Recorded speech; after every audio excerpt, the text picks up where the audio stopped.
Čoraz viac študentov Prešovskej univerzity má záujem o výmenný pobyt či stáž v zahraničí.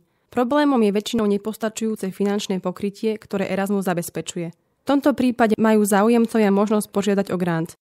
Spoločnosť SAJA poskytla užitočné informácie k financovaniu na prednáške Nenechajte si újsť študijný pobyt v zahraničí. Konala sa 8. októbra v priestoroch Unipocentra.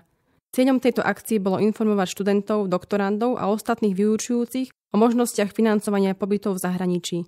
Zástupkyňa spoločnosti SAJA predstavila aktuálne projekty pre akademický rok 2013-2014. Aké dôležité informácie sa mohli študenti dozvedieť na dnešnej prednáške?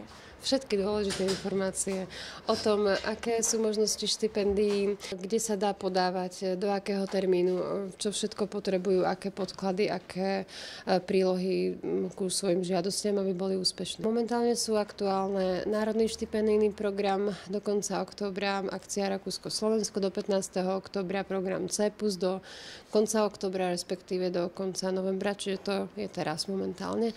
A potom bude DAAD do Nemecka do konca novembra a ostatné uzávierky budú nabiehať postupne počas zimných a jarných mesiacov. Na program Erasmus som sa rozhodla ísť preto, lebo študovať na zahraničnej univerzite je určite prínosom pre každého študenta.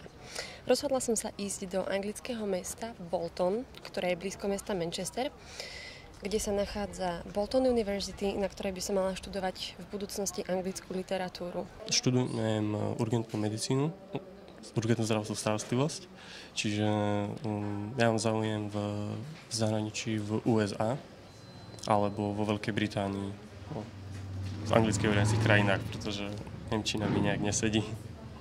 Tak študovala som v Žešove 4 mesiace, bol to minulý semester, študovala som anglický jazyk a literatúru, výtvarné umenie. Veľmi sa mi to páčilo.